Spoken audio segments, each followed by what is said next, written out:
Assalamualaikum warahmatullahi wabarakatuh. Alhamdulillahi badi'il hadi ila bayani mahya'ir rasyadi. Amad darbaban nuha wa rasama samsal bayani fi suduril ulama. Bersyukur kita kepada Allah dengan ucapan Alhamdulillahi rabbil alamin, atas segala nikmat yang telah Allah berikan kepada kita sehingga kita bisa bertatapan muka pada kesempatan yang mulia ini. Salam dan salam sama-sama kita kirimkan ke ruh junjungan alam, yakni baginda Rasul sallallahu alaihi wasallam. Allahumma salli wa sallim wa barik alaihi. Pemirsa yang dirahmati dan dimuliakan Allah Subhanahu wa taala, kembali kita lanjutkan kajian 100 sunnah Nabi dalam kehidupan, yang buku ini saya tulis pada tahun 2018. Alhamdulillah, pada malam hari ini kita masuk pada bagian yang ketiga dan masuk kepada sunnah yang kelima, berdoa setelah bangun tidur dan mau tidur. Kita review sejenak. Pertemuan sebelumnya kita telah mengkaji sunnah yang keempat, yaitu berdoa ketika bangun tidur di tengah malam. Saya yakin dan berhusnuzon pemirsa sekalian yang dirahmati dan dimuliakan Allah sudah mengamalkan ini. Bagi yang belum menonton live-nya ataupun yang tersedia di Facebook dan YouTube AW Sumut Channel, kita ulangi sejenak. Sunnah yang keempat, berdoa ketika bangun tidur di tengah malam. Di pertemuan sebelumnya sudah disampaikan bahwa doa bangun tidur di tengah malam berbeda dengan doa bangun tidur ketika mau sholat subuh. Kalau kita bangun di tengah malam yang lalu dikaji, terbangun kita di tengah malam yang kita baca zikir la ilaha illallah wahdahu la syarikalah lahul mulku wa lahul hamdu yuhyi wa yumitu wa huwa ala kulli syai'in qadir. Subhanallah walhamdulillah wa la ilaha illallah wallahu akbar wa la hawla wa la quwata illa billah. Lalu angkat tangan berdoa Allahumma gfirli, Allahumma gfirli, Allahumma gfirli. Posisi masih di atas tempat tidur. Setelah itu ambil air wudhu, kemudian setelah berwudhu lakukan sholat tahajud. Itu adalah sholat tahajud yang berterima, dan doa setelah itu sangat diijabah oleh Allah Subhanahu wa ta'ala. Saya yakin pemirsa semua yang dirahmati dan dimuliakan Allah sudah mengamalkan ini sebelum melakukan sholat tahajud pada malam hari. Pada malam hari ini kita akan mengkaji sunnah yang kelima. Sunnah yang kelima daripada sunnah-sunnah Rasulullah sallallahu alaihi wasallam, berdoa ketika mau tidur dan berdoa setelah bangun tidur. Dalam hadis riwayat Bukhari, apa kata Huzaifah? An Huzaifah wa Abi Dzar radhiyallahu anhuma qala kana Rasulullah sallallahu alaihi wasallam idza awa ila firashihi qala bismikallahumma ahya wa amut wa idza staiqadha qala alhamdulillahilladzi ahyana ba'dama amatana wa ilaihin nusur. Dari Huzaifah dan Abu Dzar radhiyallahu anhuma, mereka berdua berkata, apabila Rasulullah sallallahu alaihi wasallam bangun ketika mau tidur, beliau mengucapkan bismikallahumma ahya wa amut. Dan apabila Rasulullah sallallahu alaihi wasallam bangun tidur, beliau mengucapkan alhamdulillahilladzi ahyana ba'dama amatana wa ilaihin nusur. Segala puji bagi Allah yang telah menghidupkan kami setelah mematikan kami, dan hanya kepadanya kami kembali. Hadis riwayat Imam Bukhari. Pemirsa yang dirahmati dan dimuliakan Allah Subhanahu wa ta'ala, doa bangun tidur dan doa mau tidur ini sudah masyhur di kalangan kita. Dari kalau kita dulu yang TK, ini sudah diajarkan ketika TK, doa mau tidur dan doa bangun tidur. Cuman dalam pengamalan kita sering lupa. Seperti sunnah-sunnah yang lalu yang saya sampaikan, ada ketika kita mau tidur itu baca 3 kul, kemudian baca tasbih, tahmid, takbir 33 kali. Karena asyiknya kita main HP sebelum tidur, lupa mengamalkan zikir ini. Padahal andaikan kita amalkan sunnah-sunnah itu, begitu besar pahala yang kita dapatkan dari Allah Subhanahu wa ta'ala. Bayangkan pemirsa, yang pertama kita berwuduk sebelum tidur. Dalam berwuduk saja berapa pahala yang kita dapatkan. Kita menuju tempat berwuduk, kalau tempatnya atau di kamar mandi yang berhubungan dengan WC, sebelum kita masuk langkahkan kaki kiri, kemudian baca doa Allahumma inni a'udzubika minal khubuthi wal khaba'is. Pertama langkahkan kaki kiri, sudah dapat 10 pahala. Baca doa dapat 10 pahala. Kemudian setelah istinja dapat 10 pahala. Keluar lagi langkahkan kaki kanan, dapat 10 pahala. Sudah 50. Berdoa lagi kita, Ghufranakal hamdulillahilladzi azhaba 'anil adza wa afani, dapat 10 pahala. Baru berwuduk sebelum tidur yang kita lakukan sudah 60 pahala yang kita dapatkan. Ditambah lagi seperti yang lalu, baca 3 kul dapat 10 pahala selain pahala dari membaca ayat suci Al-Qur'annya. Baca tasbih, tahmid, takbir masing-masing 33 kali dapat 10 pahala. Baca ayat kursi dapat 10 pahala. Lalu ini kita membaca doa sebelum tidur tadi dengan Bismikallahumma ahya wa amut, dapat 10 pahala. 100 pahala selain bacaan dari pahala ayat Al-Quran yang kita baca sudah kita dapatkan. Apalagi ditambahkan dengan yang membaca suci Al-Quran, sudah sama-sama kita maklumi, man qara'a harfan minal Quran falahu asyru amsalihah. Siapa yang membaca 1 huruf saja dari Al-Quran itu dapat 10 pahala. Jangan kamu katakan alif lam mim itu 1 huruf kata Rasulullah, kan, tetapi alif 1 huruf, lam 1 huruf, mim 1 huruf. Alif lam mim saja yang kita baca sudah dapat 30 pahala. Ini tadi kita sudah baca 3 kul, baca ayat kursi, apalagi ditambah dengan akhir surah Al-Baqarah sebelum tidur, baca Bismikallahumma ahya wa amut, baca tasbih 33 kali, takbir 33 kali, tahmid 33 kali. Luar biasa pahala yang akan kita dapatkan dari mengamalkan sunnah berdoa sebelum tidur saja. Pemirsa yang dirahmati dan dimuliakan Allah Subhanahu wa ta'ala, akan tetapi tantangan untuk mengamalkan sunnah ini luar biasa. Makanya yang lalu kita kaji, ada satu setan khusus di rumah yang senantiasa menggoda kita. Dalam kitab Maraqil Ubudiyah dikatakan, yang ditulis oleh Imam Nawawi Al-Bantani, nama setannya adalah Dasim. Dia selalu melupakan kita agar tidak berdoa ketika melakukan aktivitas, termasuk salah satunya ini berdoa sebelum tidur. Maka jangan lupakan yang kita kaji pada pertemuan sebelumnya. Masuk rumah itu ucapkan salam, Assalamualaikum warahmatullahi wabarakatuh, salam yang sempurna. Masuk ke ruang tamu ucapkan salam, masuk ke kamar tidur ucapkan salam, masuk ke dapur ucapkan salam. Pada beberapa tempat itu ucapkan salam sehingga setan Dasim tidak betah tinggal di rumah kita. Tapi andaikan ini tidak kita lakukan, dia semakin betah tinggal di rumah kita. Ketika mau makan dilupakan berdoa ketika mau makan, sehingga ketika makan sepiring, 2 piring, bahkan sampai 3 piring kurang dari makanan tersebut, ternyata setan Dasim tadi ikut makan bersama kita. Dan mohon maaf, ketika mau melakukan hubungan suami istri, dia pun ikut melakukan hubungan suami istri dengan istri kita ketika kita tidak berdoa dengan doa Allahumma jannibis syaitan wa jannibina syaitan ma razaqtana. Maka pemirsa yang dirahmati dan dimuliakan Allah Subhanahu wa ta'ala, walaupun kita di dalam rumah senantiasa terus jangan lupakan doa setiap melakukan aktivitas.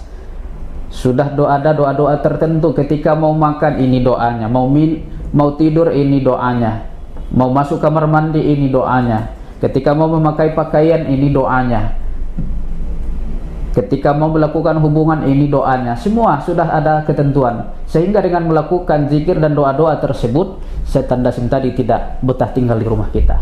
Tapi andaikan ini tidak kita lakukan, maka itulah yang sering terjadi. ketika mau tidur pun kita lupa berdoa, padahal tadi luar biasa pahala yang akan kita dapatkan ketika mengamalkan beberapa sunnah yang diajarkan Rasulullah sallallahu alaihi wasallam sebelum kita tidur. Begitu juga kata Rasulullah, setelah kita bangun tidur jangan lupa baca doa ini. Kalau yang sunnah yang keempat yang kita kaji, bangunnya di tengah malam. Ini bangunnya ketika dia mau sholat subuh.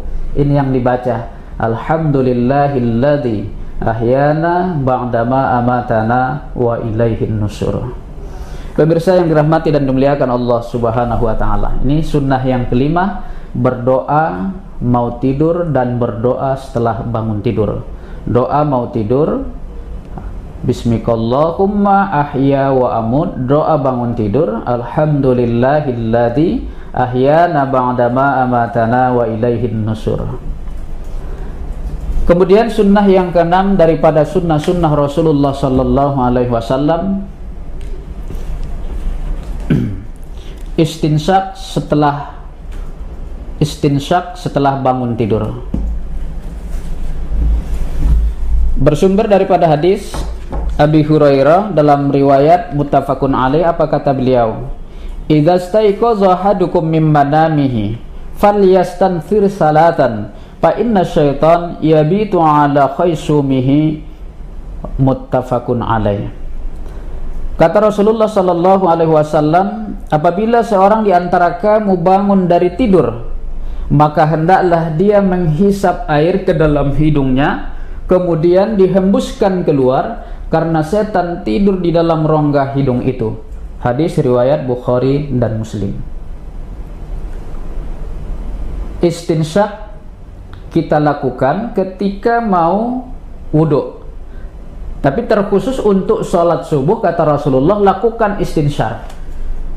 Kenapa dilakukan istinsyak? Karena setan bertempat tinggal pada lubang hidung kita ketika sedang tidur.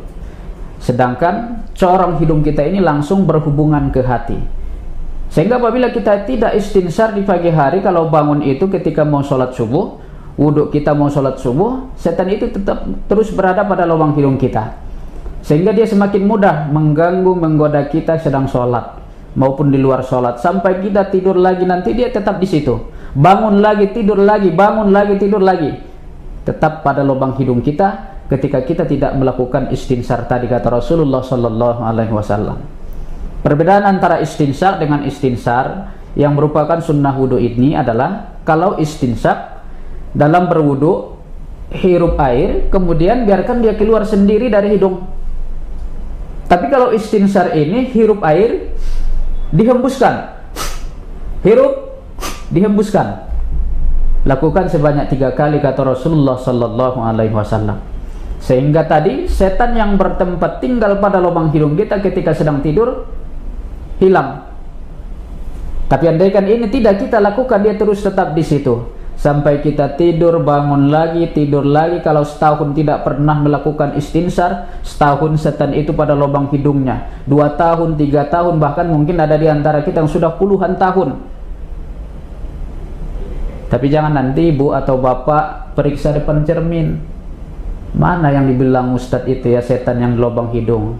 Tak akan nampak, karena setan itu merupakan makhluk halus.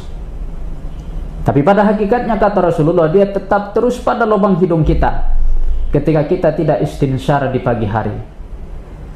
Maka pemirsa yang dirahmati dan dimuliakan Allah Subhanahu wa taala, lakukan wudhu yang sempurna. Karena terkadang kalau kita tidak wudhu sempurna, ini tidak akan pernah kita lakukan, yaitu istinsyak atau istinsar ketika mau melakukan sholat subuh atau wudhu ketika mau sholat subuh. Memang dalam berwudhu pun kita terus digoda. Lanjutan yang tadi dalam kitab Maraqil Ubudiyah, kata Imam Nawawi Al-Bantani, ada satu setan khusus juga yang mengganggu kita ketika sedang berwudhu.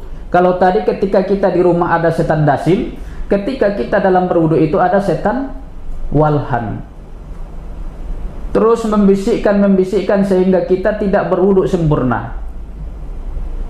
Terkadang kita wudhu buru-buru, basuh wajah sekali sambil berniat, tangan sekali, sebagian kepala sekali, lalu mata kaki sampai mata kaki sekali, selesai.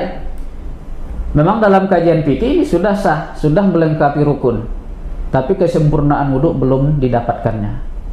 Maka wudhu yang sempurna itu, pemirsa yang dirahmati dan dimuliakan Allah Subhanahu wa ta'ala, kita menuju tempat berwudhu. Kalau bergabung kamar mandi dengan WC, cukup bismillah dalam hati.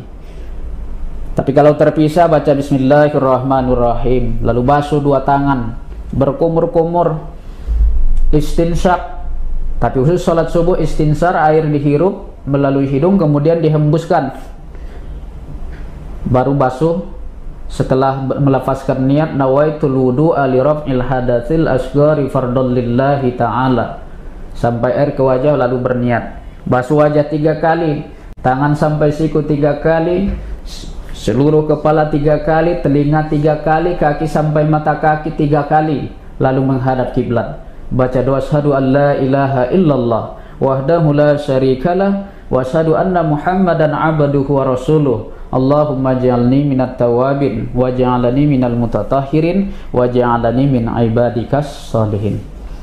Barulah wudhu yang sempurna. Dan langkah untuk menuju sholat khusyuk satu sudah kita lakukan. Karena sebagian ulama mengatakan langkah pertama menuju sholat khusyuk itu wudhu yang sempurna. Tapi kalau wudhu kita hanya yang rukun-rukun saja tanpa kita lengkapi dengan wudhu yang sempurna, yang melengkapi rukun dan sunnah itu, maka jarang kita menghasilkan sholat khusyuk. Padahal kata Allah dalam Al-Quran, qad aflahal mu'minun alladzina hum fi salatihim khashi'un. Sungguh beruntung orang-orang yang beriman. Orang beriman seperti apa yang beruntung itu? Alladzina hum fi salatihim khashi'un, yaitu mereka yang khusyuk dalam sholatnya. Kalau khusyuk 100% memang sulit, tapi tetap kita terus berlatih. Kalau Imam Al-Ghazali diantara cara untuk sholat khusyuk itu katanya ada at-tafahum, pahami makna apa yang kita baca. Saya 4 bulan yang lalu pernah berjumpa dengan seorang mu'allaf. Ustadz, saya masuk Islam sudah 4 bulan, kata beliau. Alhamdulillah bacaan sholat beserta artinya sudah saya hafal. Baru 4 bulan sudah hafal bacaan sholat berserta artinya. Kita mungkin ada yang sudah 30 tahun Islam, 40 tahun, bahkan ada yang sudah 50 tahun. Surat Al-Fatihah pun kita tidak tahu artinya. Apalagi bacaan tasbih sujud, tasbih ruku, bacaan i'tidal, doa duduk antara 2 sujud, tahiyat. Padahal kata Imam Al-Ghazali, di antara cara untuk mencapai sholat khusyuk itu at-tafahum, pahami apa yang kita baca, sehingga tidak ada ruang memikirkan hal-hal di luar sholat tadi. Kalau kita pahami apa yang kita baca dalam sholat, ketika kita takbir Allahu Akbar, baca iftitah Allahu Akbar kabira, maknanya diikuti dalam hati Allah Maha Besar, walhamdulillahi katsira, segala puji bagi Allah yang sebanyak-banyaknya, sampai wa ana minal muslimin. Ketika baca Fatihah bismillahirrahmanirrahim, dalam hati Allah itu Maha Pengasih Penyayang, alhamdulillahirabbil alamin, segala puji hanya untuk Allah Tuhan semesta alam. Diikuti maknanya dalam hati, bukan diartikan ya, diikuti makna dalam hati, dimaknai, sehingga tak ada ruang memikirkan hal-hal di luar sholat tadi. Dan terkadang baru kita takbir Allahu Akbar, sudah memikirkan hal-hal di luar sholat, ingat anak, ingat istri, ingat pekerjaan. Selesai itu menghayal yang lain, sampai fil alamina innaka hamidum majid, salam ke kanan, salam ke kiri. Sampai selesai sholat hanya menghayalkan hal-hal di luar sholat. Kalau kata Imam Sufyan As-Tsauri, maka tidak hasillah sholatnya orang yang sholat yang tidak ada kekhusyuan di dalamnya. Itu kata beliau. Pemirsa yang dirahmati dan dimuliakan Allah Subhanahu wa ta'ala, maka langkah yang pertama kata sebagian ulama, sempurnakan wudhu itu ketika berwudhu. Langkah menuju sholat khusyuk. Selain yang ditambahkan, yang ada diantaranya kata Imam Al-Ghazali tadi at-tafahum, selain al-khawf, ar-raja', ada at-tafahum yang sangat penting. Kita pahami apa yang kita baca dalam sholat, maka tidak ada ruang memikirkan hal-hal yang di luar sholat, sehingga akan hasillah khusyuk. Karena kata Imam Al-Ghazali, al-khusyu'u sakinatul qalbi, khusyuk itu ketenangan hati. Kalau hati kita tenang dalam salat, tidak memikirkan hal-hal di luar salat, maka akan hasillah khusyuk. Maka ini tugas kita kembali. Kalau yang dulu, jangan kita padakan belajar di waktu kecil, terus kita belajar.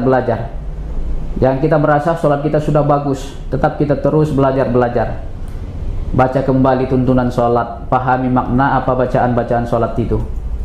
Sehingga nanti dalam salat apa yang kita baca paham maknanya. Kalau yang ada parukunan, Ustadz saya nggak adalah buku. Sekarang sudah canggih, tinggal download di Play Store tuntunan salat, itu sudah keluar semua.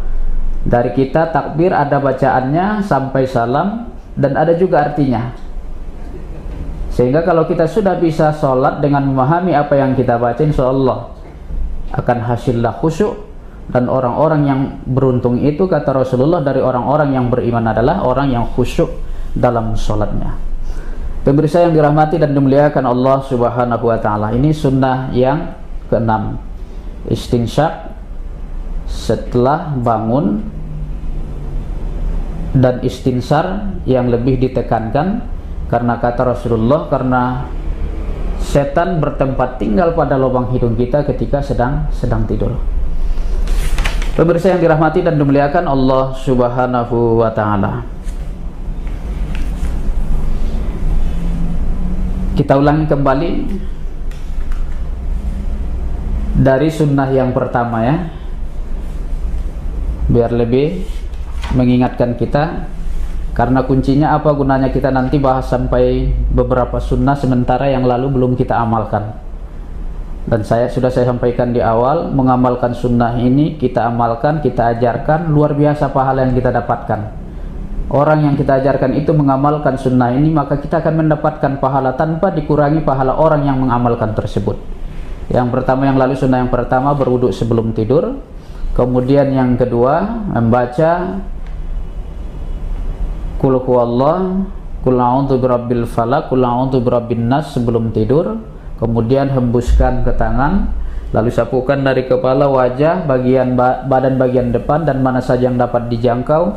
Lakukan 3 kali sebelum tidur. Kemudian yang ketiga, membaca tasbih, tahmid, takbir 33 kali sebelum tidur. Insya Allah orang yang mengamalkan ini akan Allah hilangkan kecapeannya di siang hari itu, sehingga bangun dia nanti kembali menjadi segar bugar. Lalu yang keempat, pada pertemuan bagian yang kedua yang lalu, berdoa ketika bangun tengah malam. Setelah baca dzikir bangun tengah malam, la ilaha illallah wahdahu la syarikalah, lahul mulku wa lahul hamdu yuhyi wa yumiitu wa huwa ala kulli syai'in qadir. Subhanallah walhamdulillah wa la ilaha illallah wallahu akbar wa la haula wa la quwata illa billah. Lalu berdoa Allahumma ighfirli. Lakukan salat tahajud, itu adalah salat tahajud yang berterima, dan doa setelah itu sangat dijabah oleh Allah. Kemudian yang dua pada malam hari ini, yaitu berdoa sebelum tidur dan setelah bangun tidur. Doa mau tidur, bismillahumma ahya wa amut, dan doa bangun tidur, alhamdulillahilladzi ahyana ba'dama amatana wa ilaihin nusur. Lalu yang keenam, yang pada malam hari ini tadi kita sudah kaji, istinsyak sebelum berwudu, hirup air kemudian biarkan keluar. Tapi khusus untuk sholat subuh, lakukan istinsar, hirup air kemudian hembuskan, agar setan yang bertempat tinggal pada lubang hidung kita ketika sedang tidur hilang, tidak betah lagi dia di situ, sehingga kita semakin mudah melakukan kebaikan pada menjalani hidup hari-hari kita. Ini saja kajian kita pada malam hari ini. Mudah-mudahan bermanfaat untuk saya pribadi dan untuk kita semua. Yang pada intinya adalah kita amalkan apa yang sudah kita pelajari atau ketahui, barulah kita berhasil menimba ilmu itu atau mempelajari ilmu. Nasrun minallah wa fathun qarib wa basyiril mu'minin. Wassalamualaikum warahmatullahi wabarakatuh.